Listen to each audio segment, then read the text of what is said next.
Hello and welcome to DFS Coach Talk. I am Joe Sarvati, affectionately known as Coach. It is Sunday, October the 17th, and I am here to preview from a DFS standpoint the NBA Western Conference. We went over the Eastern Conference yesterday, so if you missed that one, please check out that podcast. You can catch it on YouTube or any audio place that houses podcasts, including iTunes, Amazon Music, Apple Podcasts, you name it. Just check out, look for the NBA DFS Coach Talk Eastern Conference preview. All right, we are going to attack this Western Conference and get ready for an incredible season here at DFS Coach Talk. We're very excited. This is going to be our second full NBA season. Obviously, we've all had to navigate the different areas of COVID with the NBA and the scheduling and how it's all worked with the playoffs and the bubble that they had and everything else. So we've gotten through those. Our percentages have been strong, but couldn't be more excited and more happy that we're going to have a real, true NBA season. We're going to have the full games in the right time frame, the full preseason, fans in the stands. Absolutely love it. And I think it gives us a tremendous edge here at DFS Coach Talk. If you want to join us, jump on dfscoachtalk.com, our website. You could sign up for as little as 3 days for $10, 5 days for $19. We also have several different NBA memberships that you can enjoy as well. All right, we're going to dive right into this. If you have a chance to listen, had a chance yesterday to listen to our Eastern Conference preview. Prior to that, I sort of gave you a background a little bit on Coach Talk, what we're about, what we're trying to build here, and we have a tremendous membership base, and we'd love to add you to it. So I'm not going to go through that again. I'm just going to dive right into the NBA Western Conference. All right, let's start out with team number one. And we're going to go in order of the way that they finished last year's standings. So we've got the Utah Jazz. They were the number one seed out of the Western Conference, and they are led by Quinn Snyder, who I believe is definitely one of the best coaches in the NBA. He'd be in my top 3 or 4 overall, no question. Great X and O guy. A good players coach, just a solid all-around coach. I remember when he played at Duke and then coached under Coach K and then went on to Memphis University and on to the pros. Just a terrific coach, and he's going to get the most out of these Utah Jazz. Now, can they repeat 52-20 from last year and be the number one seed? That I have a big question. That is going to be interesting. They didn't add a ton to the talent pool that they have. They're pretty much just running with what they had last year. They figured, hey, we finished first. Let's run it back. Let's get a healthy Donovan Mitchell and go from there. So from the DFS side of it, you've got Mike Conley at point, not really a strong DFS score last year, really up and down, but a good player to have on the court for real for Quinn Snyder, a real good vet that can get it done, but not a highly owned DFS option. Really his backup, Jordan Clarkson, who sort of backs him and Mitchell up at the 2, has a tendency to be a better play sometimes on DFS because he will have those explosive games where he, has 6-7 threes and just gets it done. Usually his price is pretty fair. Let's see how he comes out of the chute this year. Donovan Mitchell, always, a strong candidate for ownership. When he's healthy and playing well, he's steady and really a great fourth quarter guy. He was in the top 3 in the league in clutch points down the stretch in the NBA last year when he was healthy. And certainly is a guy that can take down a slate for you on any specific night. After that, it's somewhat of a grab bag for me. Bojan Bogdanovic, Really solid player, just a lot of inconsistency. I had him in some winning lineups last year. He also hurt me in some lineups. I mean, that's pretty much, what he was doing as far as from consistency standpoint last season. He was recovering from some injuries. I still think a guy that needs to be on the radar. He can definitely help a team in DFS on any given night. Royce O'Neal, the other starter, I'm not sure what, as an emergency final guy in, he's going to play minutes because he's a great defender. He does a lot of good things for the Jazz, but as far as DFS points, very inconsistent. Rudy Gobert, very expensive as well as a center, and not going to get a ton of points. They really don't run any plays for him. What he gets is basically when he freewheels and is open on some lobs or putbacks. He certainly is a great rebounder, so he's going to, you're going to be solid there with him. And he's going to block some shots and do some good things, but not a huge Gobert backer as far as usually what his cost is. And they brought Hassan Whiteside in to back him up. So I think you'll see Hassan get decent minutes. It could take just a bit away from Gobert, so something to keep an eye on. After that, Joe Ingles, Jingles is always a guy that's an option, specifically if somebody's sitting. If everybody's playing in healthy full minutes, his minutes can be an issue at times, but he does fill in at the 2, 3, 4. He could play a lot of different positions, and a lot of times when he's in there and Conley's out, he'll play sort of a pseudo point guard. So spot starts for him aren't too bad. But after that, the depth is a little shaky. Eric Pascal, Azubuike, guys like that, Jared Butler, just not real thrilled with their bench beyond that top 7 or 8. So a team to keep an eye on. I think a team that's going to have some regression this year, though. All right, the team that finished second, the Monty Williams-led Phoenix Suns. And I am partial to Monty Williams because I do know him personally. We worked camps years and years ago together. Also ran a national camp for the Fellowship of Christian Athletes. Stayed in touch with him different times throughout the years. One of the most quality people I've ever met. It's just like unbelievable guy. Root for him all the time. Definitely think, I know Thibodeau was phenomenal, but man, to not give Monty Williams Coach of the Year last year, what he did there, they were 51-21. They didn't even know what the playoffs were in Phoenix for years and years. We're talking way back, like, Amari Stoudemire type while ago. So Monty did a terrific job. Obviously, Chris Paul gets a lot of that credit, and he deserves a lot of it. He really did lead that team. But, how are they going to do this year? Again, they sort of are rolling with what got them there last year. On any given night, you're going to be able to play Chris Paul, Devin Booker, DeAndre Ayton, who showed a lot of progress in the playoffs. He was a big reason they got to the finals. Those 3 guys are always going to be in play. I'm partial to Booker. I think he's one of the best shooters in the league, but you have to pick him on the right night. So it's going to be matchup for me, depending on who they play.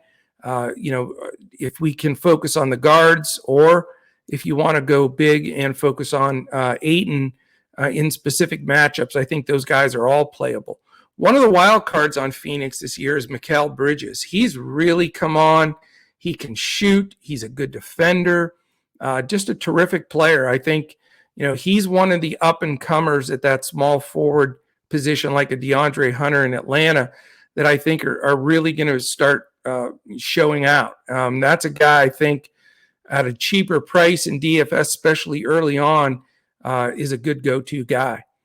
After that, it's pretty much a mixture of some guys. Jay Crowder on some specific nights may be playable, but GPP kind of guy, because he can be have a decent game or have almost blanks at times. Off the bench, some interesting guys and some depth here, which gives me a little concern, because again, if the bench is getting big minutes, that does take a little bit away from the starting group. But you've got a group here of guys you can consider, like Cam Payne and Cameron Johnson, both, showing big strides forward. And then you've got Landry Shamet, who came over as a backup shooter for Booker, will get decent minutes. And JaVale McGee, the Team USA center, backup center, has now backing up Ayton, and he'll get some valuable minutes. And then they have the summer and preseason gem in Jalen Smith, who looks like he's really going to be a good young player. So they're deep. They go a good 10 deep, and you're going to have to pick and choose specific nights, but they have a good team, and I think they'll be right in the mix, especially with Monty leading the show there. All right, we go to the third seed from last year, the Denver Nuggets, with Coach Michael Malone. They were 47-25. Big shout out to our man Joe Stanton. He's a monster Nuggets fan. He keeps us up to speed on all the skinny with the Nuggets. Interesting here. The big question is, how are they going to do until Jamal Murray is back? He's still out with that injury that ended his season last year and took him out for the playoffs. But until he gets back, it looks like it's going to be Monte Morris, who could be a really good play at a cheaper price early on. Looks like he's beaten out Campazzo for the point guard spot, but we will certainly keep an eye on that. And then you've got, the MVP of the league, the Joker, certainly playable on every slate, possibly the best big man passer in NBA history. I really believe that. Just an adept scorer, rebounder, everything. He's the MVP.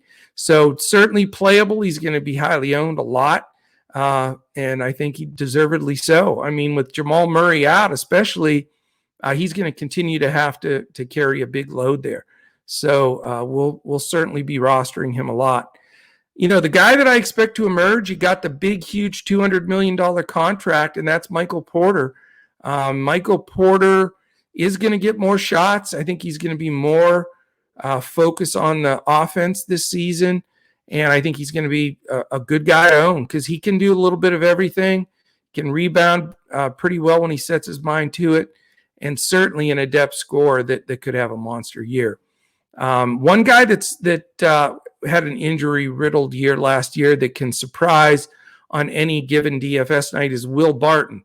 I think that's another guy to keep a close eye on.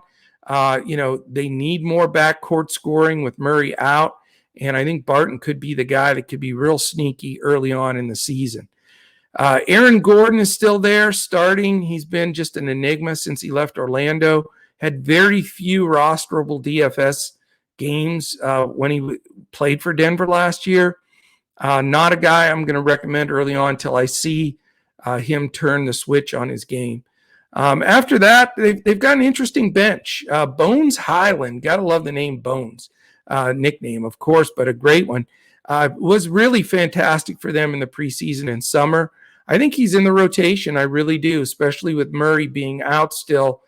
So keep a close eye on him. He's a great GPP flyer if he can get some extra minutes. So we'll watch him as the season goes. Austin Rivers, PJ Dozier, Jeff Green, JaMychal Green, all those guys are coming off the bench. I don't think they're quite rosterable in DFS at this point, but based on injuries and how Gordon plays, we'll keep an eye on that entire group as the season begins. All right, we go to the fourth team, and they do have a monster difference from last year. They are a team that lost possibly one of the best top four players, I'm going to say, in the league in Kawhi Leonard. He may be lost for the year. You never know, though. Kawhi is an interesting dude. There are rumors he could be back towards the end of the year for the playoffs. Who knows? So for right now, we're counting him out. He's certainly going to be out beyond the first half. And that does make a big case for Mr. Paul George for, MVP kind of season. I really believe that. He's very high on my list. I think he should be highly owned early on. He's in great shape. He looked really fit in preseason. And without Kawhi, he's going to be the man. I mean, he had really good statistics last year.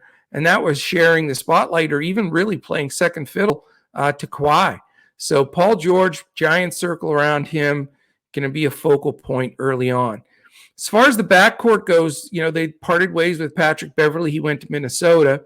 So it really opened the door for Reggie Jackson, who showed in the playoffs last year that, his career was resurrected. It sort of fizzled out in Detroit, and it looked like he really was only going to get a very minimal role. But now he is the starting point guard for the LA Clippers, and somebody that's really a decent play. I mean, we got to keep an eye on him early on because his price should be fair and somebody we may want to roster.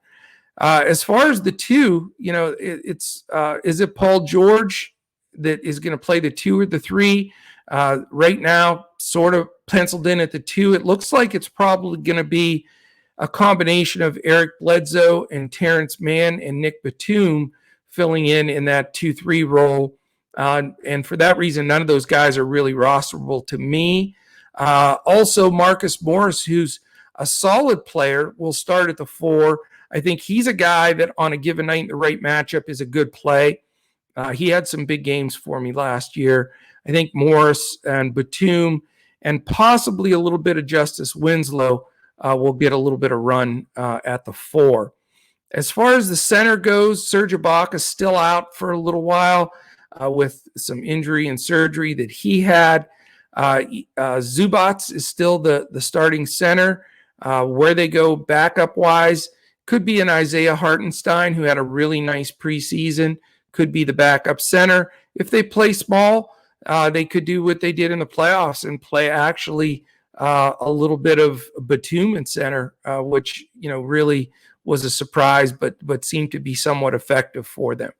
So we'll see how they do. 47-25 last year, but they have to tackle this year in a really competitive West without Kawhi. All right, let's go to a team that I know a little bit about. You can ask Dirk behind me. He keeps me involved on the inside skinny there. But it is the Dallas Mavericks. There was a 3-way tie for 5th, 6th, and 7th at 42 and 30. But via the tiebreaker, they got the 5th spot, which they got to play the LA Clippers. And Kawhi Leonard went ballistic, but that's another story.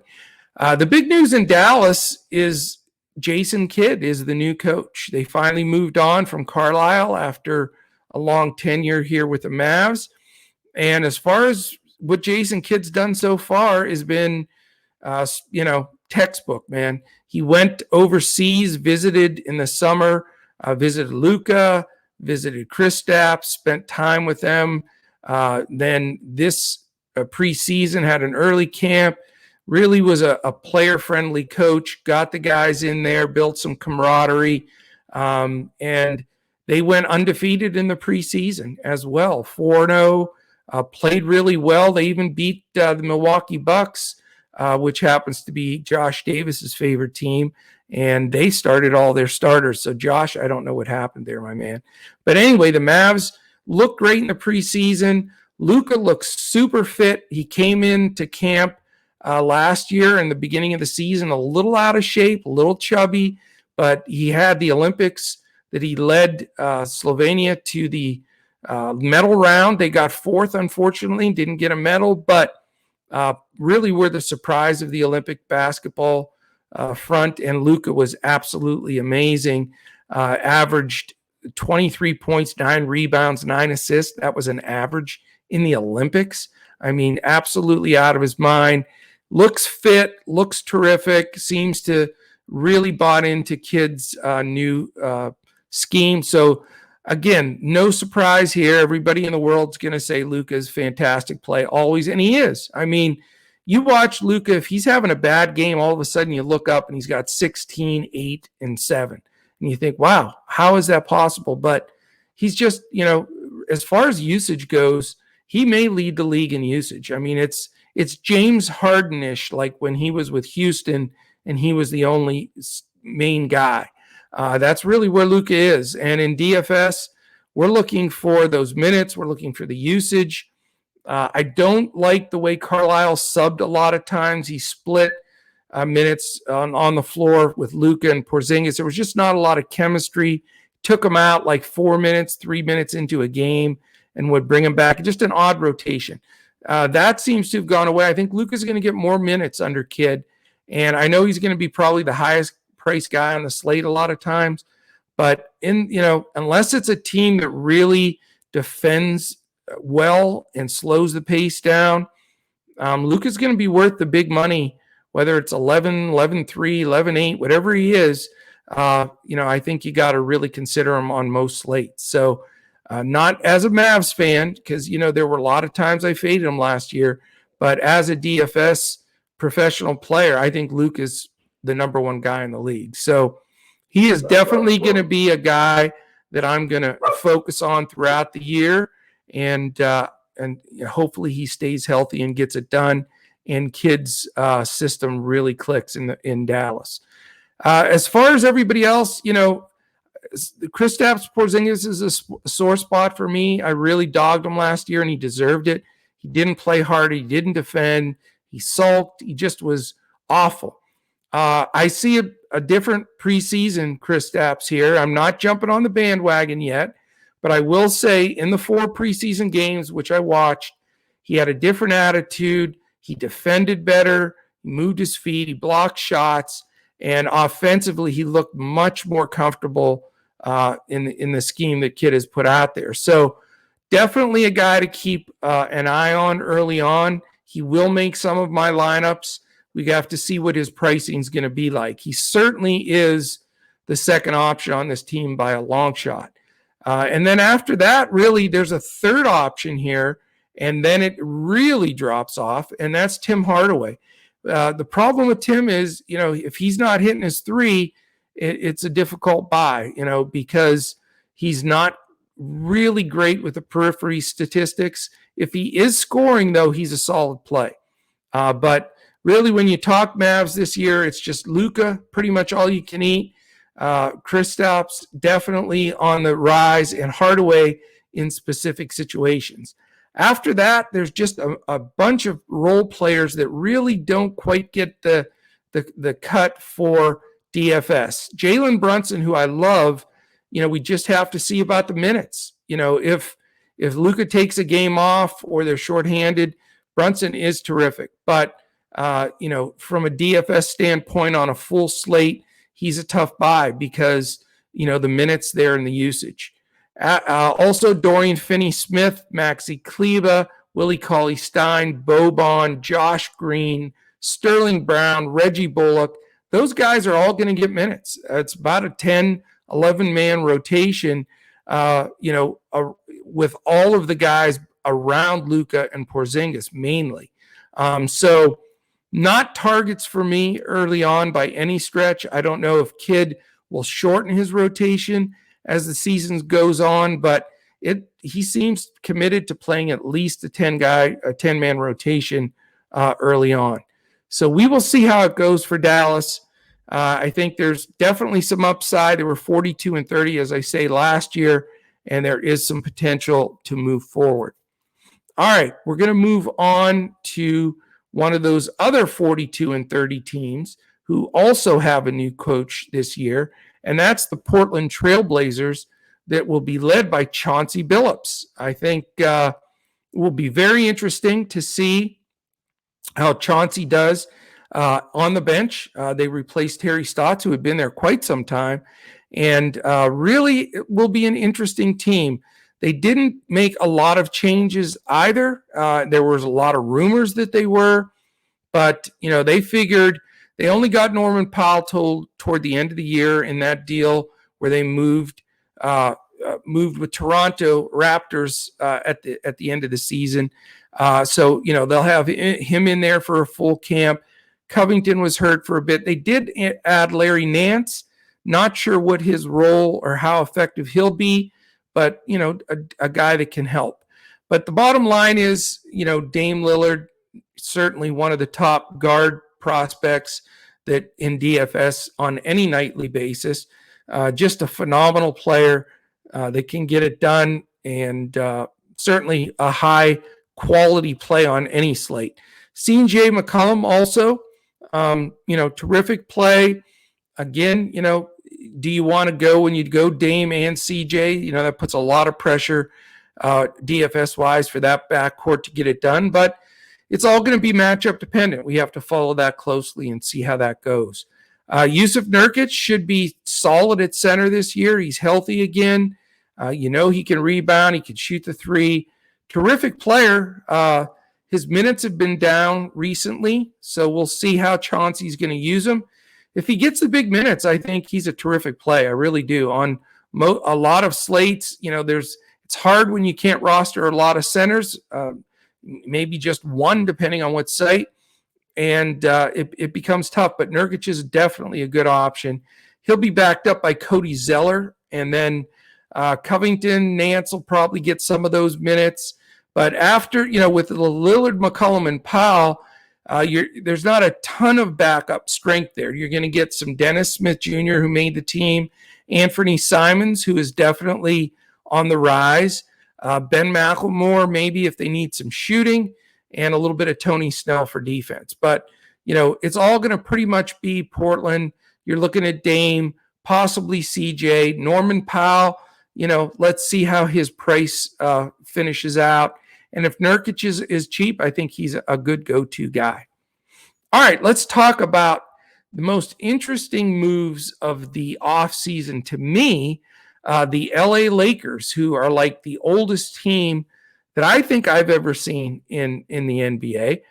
They are super old. The only young guy they have on the whole team is THT, Talen Horton-Tucker, and he just had surgery, so he's out.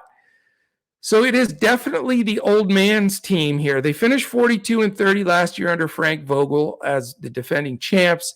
Certainly come back with a chip on their shoulder and an attitude, but I have got to see a lot of improvement here. I could not believe how bad Russell Westbrook looked in the preseason.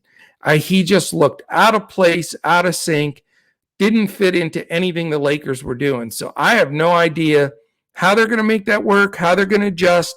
Yes, Russell Westbrook is a DFS phenom that, broke slates for years with his triple doubles every single game.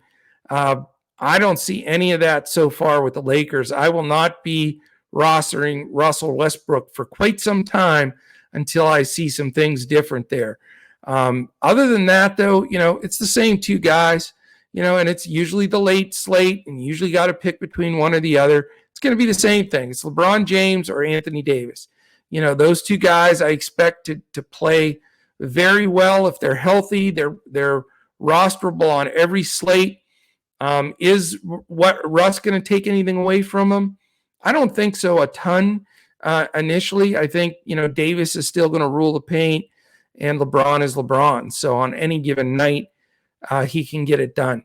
I'm going to be a little light on the Lakers early on, though. I just want to see how this group is going to mesh. They did add Kendrick Nunn, is a younger guy, so I take that back. He's another guy that's young from the Heat. But then they have that big giant group of old guys: Rondo, Dwight Howard, Carmelo Anthony. It's like an all-time greats team, but from the 2000s, really 2010s at the best. Malik Monk is also in the mix, so a lot of bench. Nobody that I'm going to go to at all in DFS early on. And Kent Bazemore is a guy I didn't mention. I don't know if I need to. He's slotted in to possibly start, but I don't see him as a viable play either. So for me with the Lakers, it's either LeBron or AD like normal, and just wait and see what the rest of this group has, because I think they've got a long way to go as far as chemistry and this group playing together and really, being super effective. So not saying that if they do put it together, they're going to be a monster, because they have all the experience, tons of championships, all kinds of stuff under their belt. So we will see as a work in progress, but I will not be heavy on the Lakers early on. All right, quick drink.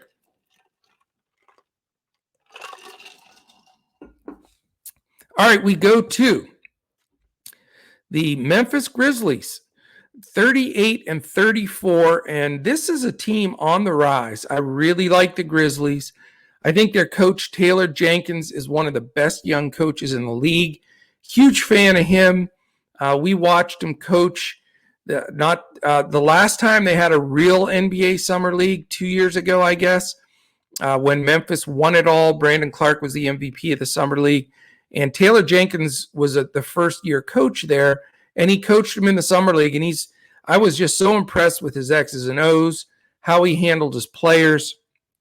And I think this team, obviously with the superstar Ja Morant, is really on the rise. Here's an interesting point, though, to make. They finished 38-34 last year, and I think they're improving, but they do have one big problem early on. Dillon Brooks, who is somewhat the heart and soul of that team, is hurt, and he's going to be out for the first part of the season. Not sure how long yet. That will be determined, but that's a monster hole in that team because he scores big buckets and gets huge stops. And like I say, he's the veteran heart and soul of that team. He really is. But in the interim, I think that just raises the stakes on Ja Morant. I like him all the time right now, man. And I know that's, Andrew was Hansen, my partner in crime here with basketball. He is a monster Ja Morant guy from before he played in the league.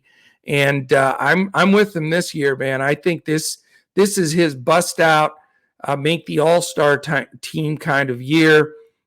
Explosive, shooting the ball better, more responsibility, and now he's got, some experience under his belt. So big fan Ja this year. Think he's going to have a monster year. With Dillon Brooks out, you're going to get a mixture. DeAnthony Melton, you're going to see a little Tyus Jones. They traded for Jared Culver. I don't know why, but he'll get a few minutes. And then Desmond Bane, he was a great pick as a rookie last year, played well.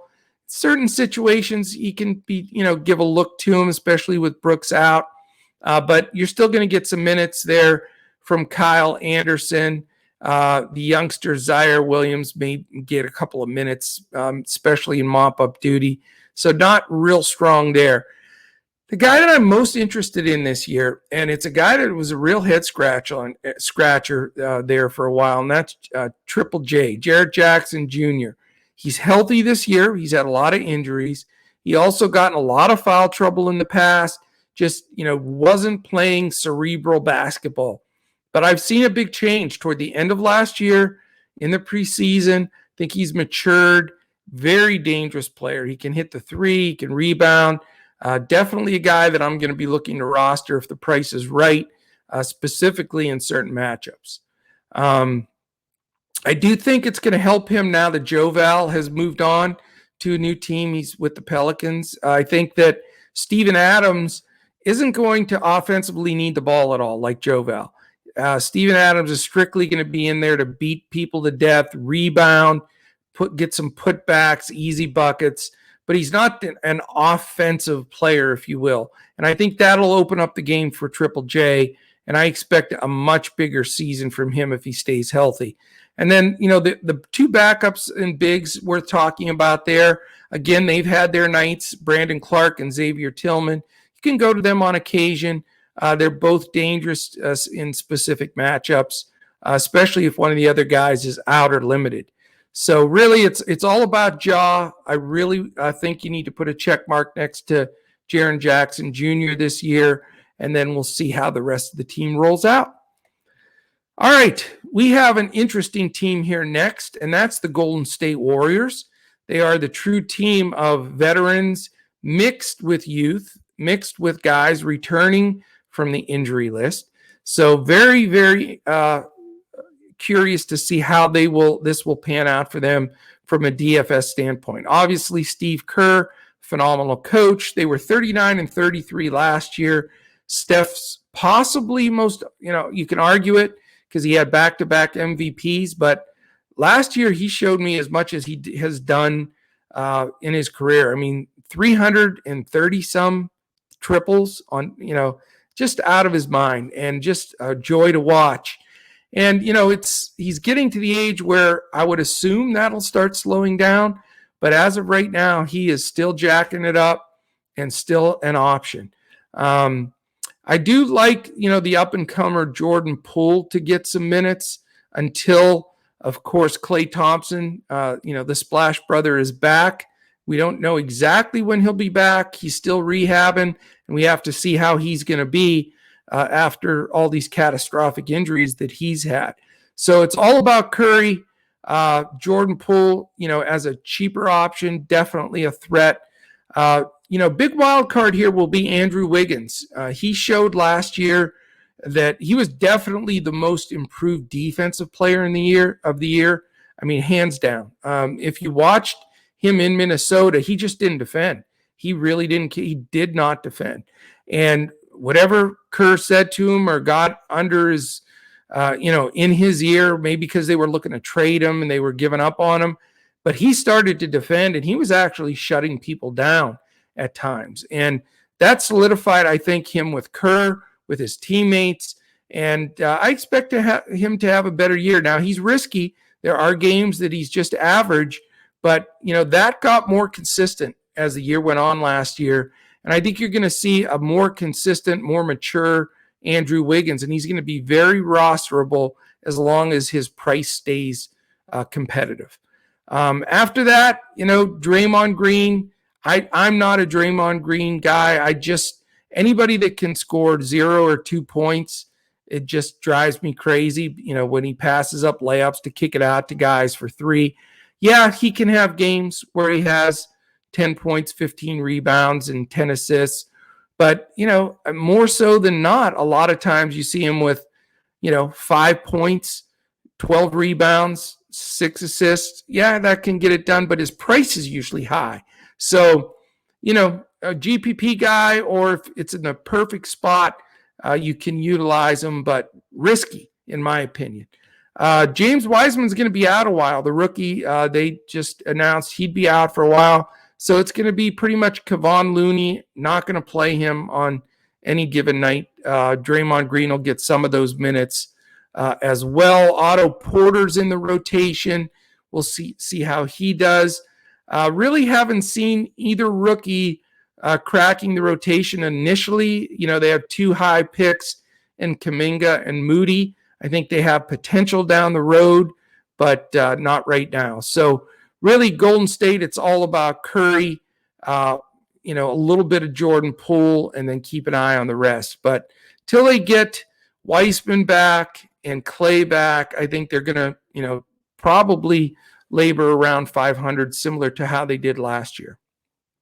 All right, we've got a team here that, looks like they're on the decline, but, I say that a lot of times, and then they make the playoffs. And of course, it's the magician, Greg Popovich, who their rumors came out that either this year or next year he's going to retire, which you would think. The guy is like 77 years old or something crazy. So the guy seems like he'd coach until he drops, God bless him. But I think it's got to be winding down for him. There's no question. He did accomplish a goal by leading, the Olympic team to the gold this year. He's won championships. There's nothing else that he has to prove, that's for sure. But let's see how the Spurs do this season. They finished 33 and 39, but they got into that last 10th spot in that play-in tournament, which was really funny. But they made it, so who knows? Never can count out Pop. Definitely one thing I will say about Pop is he is the least favorite DFS coach I think that's ever walked the face of the earth, because you can't count on Pop ever. You don't know who he's going to sit. You don't know what his rotation's going to be. You don't know what he's going to pull next. And I cannot tell you how many times I've been swearing at my television, what the hell are you doing not playing this guy or whatever? But that's Pop. So if you roster Spurs, you got to take that as part of the medicine, because you don't know what's going to happen next with him. So, let's look at this team. I don't think it's a very talented team. They certainly had some subtractions this year with DeRozan specifically leaving. Probably their best player is the point guard, DeJounte Murray. But is that a lock? I can't say on any specific night it is or isn't, but he'd be the guy that I'd look at first from this team. The backcourt also going to get good minutes from Derek White, who definitely is a pop favorite, I think. The fact that he doesn't have Patty Mills off the bench, though, is going to be rough for Pop. He had Patty Mills off the bench forever on that team, and he always got it done. Now it's going to be Lonnie Walker, Bryn Forbes, Devin Vassell, Doug McDermott, Keldon Johnson. That's going to be that group of 2, 3, 4s that are going to get those big minutes. None of them give me any interest, really, DFS-wise, to be honest with you. Murray, you can think about. White, maybe, if he's hot. But after that, that other group, McDermott can have decent games. Keldon Johnson's an up-and-comer. I just don't trust those guys. And then at the center spot, I know a lot of people like to roster Jakob Poeltl last year. He would have some games, where he'd score 14 points, 15 rebounds. So he can get that done, but he doesn't always play in big minutes. And he has a dependable backup center in Drew Eubanks, who Pop seems to really like. So not really high on the Spurs this year, but I can say that for several years since, all the Ginobili's and all the superstars. You could go on and on with Duncan in the group. But since then, it's been really a mismatch of, guys that just seem to be some younger players trying to find their way and some old vets that are fading out. So we'll see if Pop can get this team to the playoffs. That will be something, but I will not be rostering many Spurs. And I really give you a warning that don't get popped, as they say, and have a couple Spurs in the lineup, and then they don't get in the game. All right, we're going to go to the 5 teams that did not make the playoffs last year. The first one, New Orleans Pelicans. They also have a new coach in Willie Green. Willie Green was the most surprising head coach hiring that I thought this year. Didn't see that coming. He's been an assistant. He was at Phoenix last year, and we'll see. He's 40 years old. He's not that far removed from playing in the league. So I wish him well. I think he's got his work cut out for him, especially now that we know Zion Williams is going to miss the beginning of the season. He's going to be reevaluated in 2 weeks. That smells like about a month out for me. So, obviously when Zion's in there, his usage is going to be off the chart, and he's going to be very playable. How are things going to roll out before that? We're looking to win in DFS immediately. So, Brandon Ingram's your first go-to guy. Without Zion in there, Ingram's usage skyrockets. He's going to be their go-to guy, and he's going to be very rosterable on many given a night. That's for sure. So he will be our first option with the New Orleans Pelicans. After that, they have the newly acquired Devontae Graham that they were able to pick up from the Hornets. He looks like the starting point guard alongside of Nickeil Alexander-Walker, who happens to be one of the guys I really like. I've always thought that offensively he can explode for big games. He'll get some assists and rebounds. Certainly a guy to keep an eye on. He was a little dinged up in preseason, so we'll watch him going into these first set of games. But I think he's a guy that you can roster and feel good about. That will, at a decent price, will get to his number. As far as backup guards go, it looks like Sato, Thomas Satoransky, and Kyra Lewis are there. Trey Murphy III's made a big impression on the Pelicans staff. He's the rookie that may be in the rotation. With Zion out, the big question is who are going to get those minutes at the 4/3/4. And it looks like it's going to be a mixture of probably Josh Hart, who did rebound like a lunatic for a guy that size last year, averaged a ridiculous like 7 or 8 rebounds a game. It was something off the wall that made no sense, but certainly a guy you can look at on a given night. Najee Marshall may also be the other guy that gets some minutes in Zion's absence. And then, of course, they have a new center situation with Jonas Valanciunas, who I think was a real solid pickup. Certainly going to give them more offense out of the 5 than Steven Adams did. And on some nights, especially with Zion out, I think Joe Val's a great option. He had some monster games last year, and really they babied him a little bit in Memphis. They did not play him big minutes. He does get in foul trouble, I will say that, and he can be boom or bust. I mean, there were times he took down lineups, tournaments for us, and there were times he killed us. So you got to watch him closely. The main thing is going to be how is Willie Green going to use him?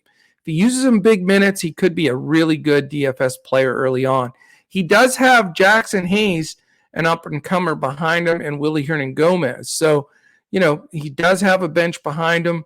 Let's see what that rotation looks like. From a DFS standpoint, Pelicans are one of the tougher teams to figure going into the season with a new coach, a whole mixture of new players, Zion being out. But, the really go-to thing right away is Brandon Ingram. And I think a little Nickeil Alexander-Walker and a little Joe Val. All right, we go to the Sacramento Kings with which I think is one of the weaker coaches in the year. In the league, don't respect his coaching X's and O's. Don't particularly like the way he handles his players, and that's Luke Walton. Very surprised that he kept his job there. They were 31-41 last year with an emerging superstar in De'Aaron Fox, who is really great.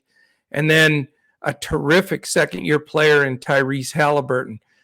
Those two guys are good, and they are going to win some ball games for the Kings, but we'll see. We'll see if Walton, I think he's my pick for the first coach to get the axe this year. So don't mean any negativism, but that's just what I sense. So after that, they've got the vet Harrison Barnes, who's consistently been consistent.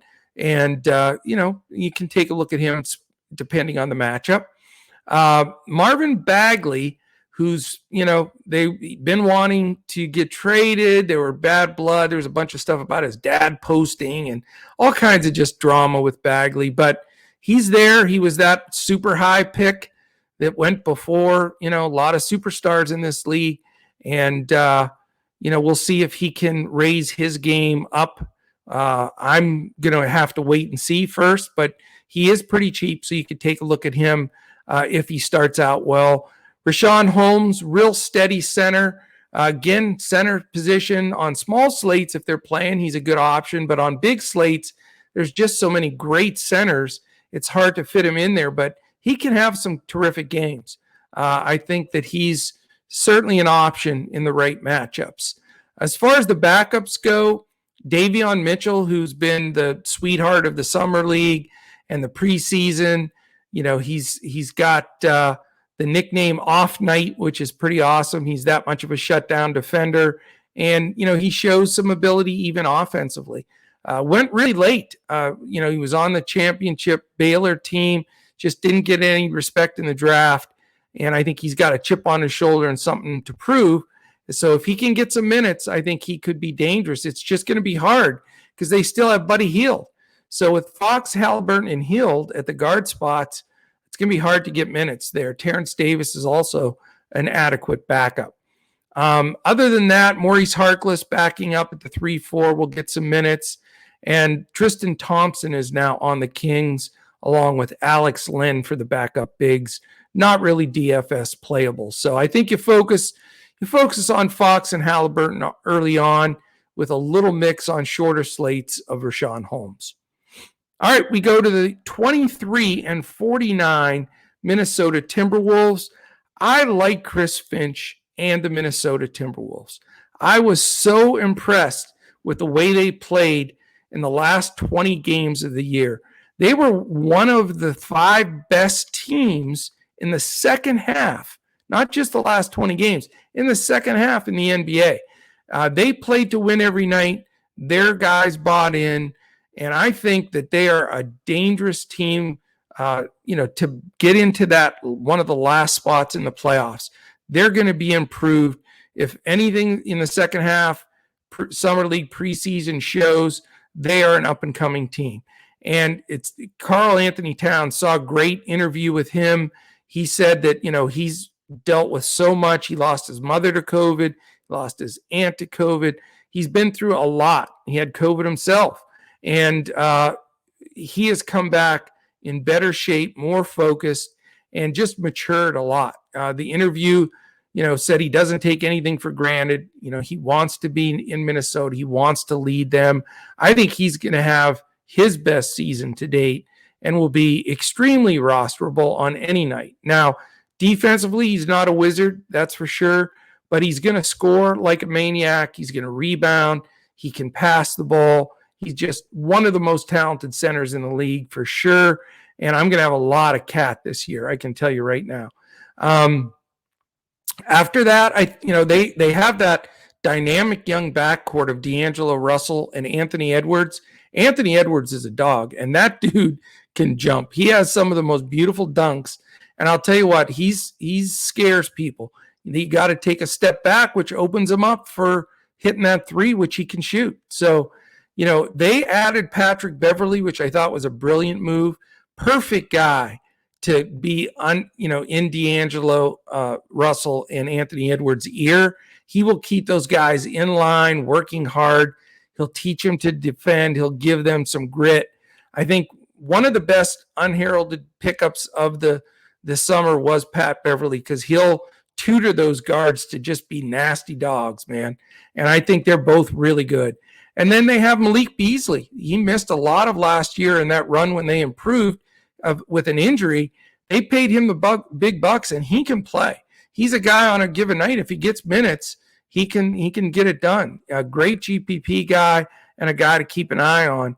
And even their deep bench, guys that had to play last year because of injury, McLaughlin, Jalen Noel, they have some nice guys that are even the mop-up guys at the guard spot.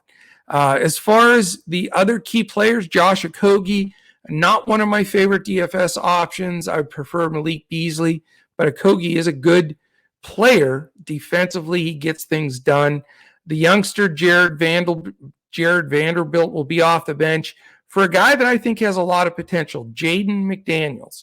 He's a little thin, a little raw, a little young yet, but he's good. He's better than his brother Jalen. He's the guy that I think of the two McDaniels that's going to be the better player. I think he's going to start at the 4 for them again like he did at the end of last year, and a guy to certainly keep an eye on. And then backing up Cat, you're going to have Naz Reid, who's a dangerous guy that can play the 4 and the 5. But I'm going to have a lot of T-Wolves this year. I can see D'Angelo Russell, Anthony Edwards, and Cat all having a lot of potential in my lineups. And I think that they're going to do really well. And if you have to go on the cheap, I think Jaden McDaniels and Malik Beasley are good plays. So circle those T-Wolves. I think that you're going to see a lot of improvement and a lot of DFS ownership that's going to be deserved to the T-Wolves players. All right, we have 2 teams left. The most bizarre team in the league, in my opinion, the Oklahoma City Thunder. They have 17 picks coming up in the next 3 or 4 drafts. I don't know what you're going to do with 17 first round and second round picks. I think they may all be first round, to be honest with you. I've lost track. I gave up counting because nobody can use that many picks. So I don't know if they're going to trade like 10 picks for a great guy or what, but who knows? They're trying to build from the ground up there, and they do have a ways to go. Who is rosterable from this team? They were 22-50. Mark Daigneault seems like a good coach.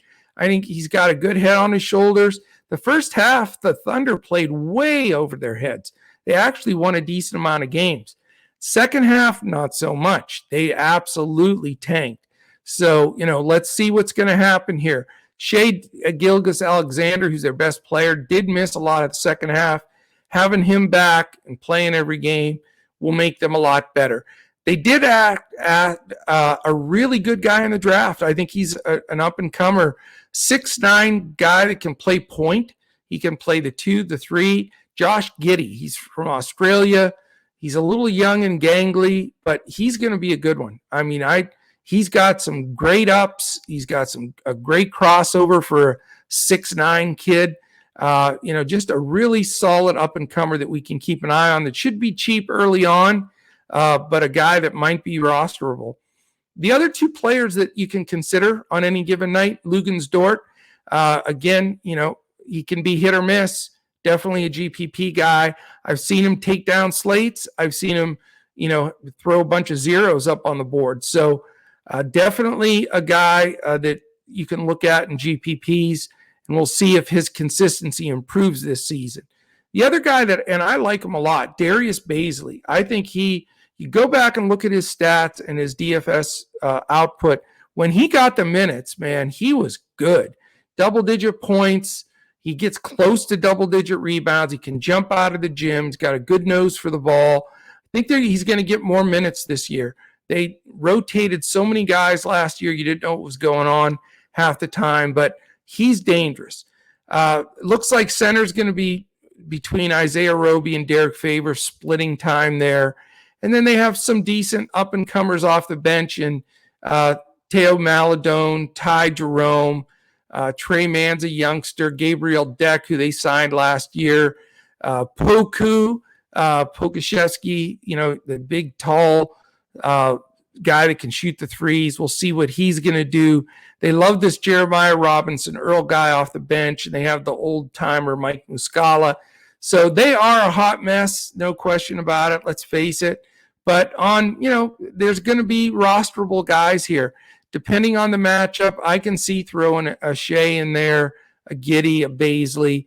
Not, obviously more than one of them, but you just got to pick your spots with this team. They're going to lose a lot of games again, but, with the young group they have and the 17 picks that are coming, maybe down the road they're going to be competitive again. All right, last team, and here we go. It's the Houston Rockets. They were a really bad team, 20 losses in a row last year, finished 17-55 under new coach Steven Silas. He's an ex-Mavs assistant.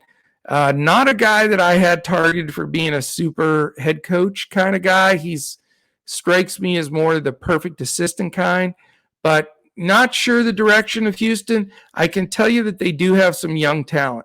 And, Christian Wood is a really good player at center. They were able to lock him up, and I think he's going to be really good for them. But then it's going to be really the two young guards to see if they're going to improve, and that's Kevin Porter and Jaylen Green. Jaylen Green, obviously the second pick in the draft this year. A lot of people picking him for Rookie of the Year over Cade Cunningham.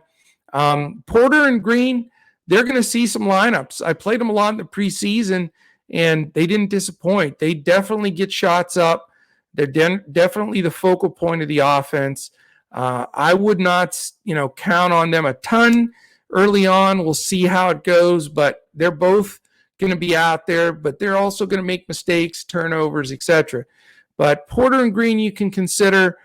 Christian Wood certainly is rosterable. Again, the center position is so jammed, it's tough to fit him in at times, but he is a really steady player, and he rebounds well.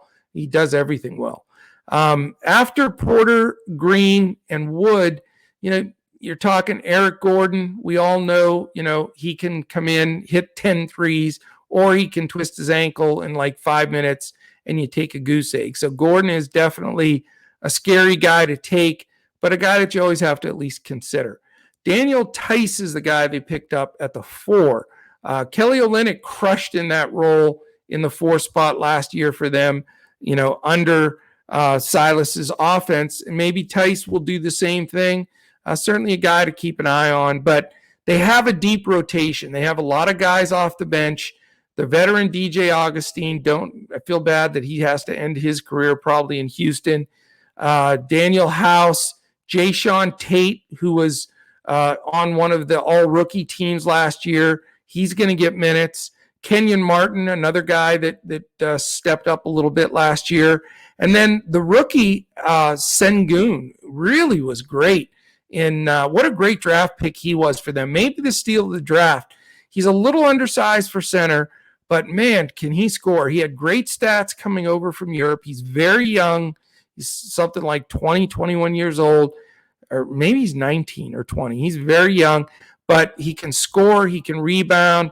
He's just a natural player. I think he's a real up-and-comer, and I wouldn't be surprised if they play Sengun and Wood together on the court at times because he's that good. So not going to count on Houston much, but they will find a way into a lot of my lineups, either a Porter or Green, depending on how it sits. And then, Wood is going to be expensive, but possible. And then Sengun as a cheap option, or a Jayshawn Tate if he's getting the minutes. So a lot, the jury's still out. To be 17-55 coming back with this young of a group, it's going to be a test. And, you worry about blowouts and are they going to get the deep minutes? Because they do have a bunch of super young guys that they picked up in the draft, and they had from last year, like a Brooks and a Nwaba and a Garuba. Those guys will get mop-up minutes. So, buyer beware with some of the Houston players. But when they stay into a close game, there can be some huge monster games from some of these youngsters. So they will make some of the teams. All right, that is it. We flew through the entire Western Conference to give you an idea of what we're looking at from the DFS standpoint early on. We'd love to have you as a member at DFS Coach Talk.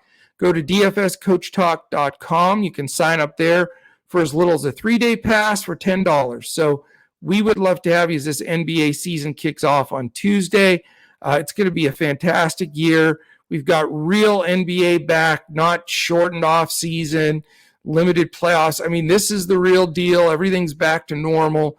We really expect to just knock it out of the park here at Coach Talk.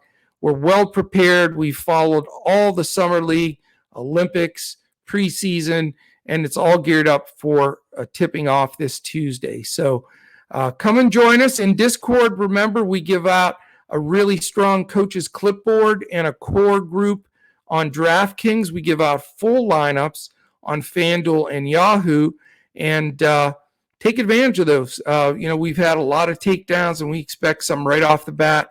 We're attacking it from day one, slate one on Tuesday. So great to have you. If you're watching this on YouTube right now, a quick thumbs up, a quick subscribe button, hit that, and then give a little comment, a question. You like the video, you have a question about a team or player, shoot it in there. That really helps us move up the algorithm on YouTube.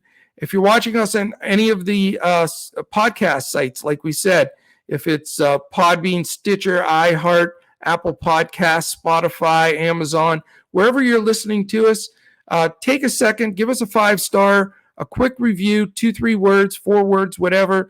We have a drawing every month for a free 1-week membership to Coach Talk All Access. So do that. We'd really, really appreciate it. And remember, when you join Coach Talk, you get everything we've got. We do not sell sport by sport or Ross, anything. You get everything. You're in our main chat. You get our 4 sports. We cover very heavily NBA, NFL, PGA, and MLB. So you want to jump in there with us. You get everything we've got once you're part of the family, and we'd love to have you. If you have any questions for me, you can catch me on Twitter at Joe Sarvadi, JoeSarvadi. Andrew Hansen is at Language Olympic, and you can catch any of us at DFS Coach Talk. Thank you so much for listening in. I do hope you enjoyed it. I hope you were able to catch both the Eastern and Western, give you a good set going in before we, slice through the pricing and everything from there. Tuesday will be our first regular daily podcast. We'll be on there. Andrew and I will kick it off, and we will break down, give you picks, fades, everything that you can look at. And again, we supply for DraftKings, FanDuel, and Yahoo, so we'll be sharing prices and selections from there. Thank you again for joining in, and we'll certainly catch you very soon here on Tuesday as we look to crush it in NBA DFS.